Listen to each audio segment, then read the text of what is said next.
Oedd Bangor yn rhywle, oedd yn agos i adra i ddechrau fo i, so o'n i'n rili ffarsio mynd yn bell. O'n i wedi cael lot o bethau da am y Gymdeithas Cymraeg yma, lle yma ar Open Day. A nes i siarad o bobl yn y business school a dyma fi yn Bangor. Yn y flwyddyn gyntaf nes i fyw yn J&J yn Ffryddyr. Oedd yn briliant, oedd lot o Cymru sy'n yna, a nes i dod wneud ffrindiau'n syth, oedd yn brofiad da. Be sydd da efo cwrs dwi'n neud, mae lot yn nhw, so dwi'n gorfod reid cyflwyniadau, a mae'n prepario fi'n dda i gallu mynd i, obviously mynd o fama i'r byd gwaith, a pethau fel yma, siarad efo bobl one-to-one a falle, mae'n da iawn.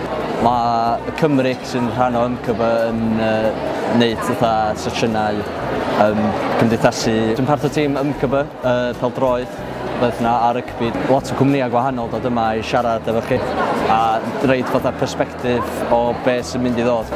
Dwi'n gorffan wan yn y trydydd flwyddyn a wedyn fydd o'n mynd syth i weithio, mae'n siŵr, blwyddyn nesaf. Mae'n gyfle da dod i siarad efo bobl yn gwahanol industries.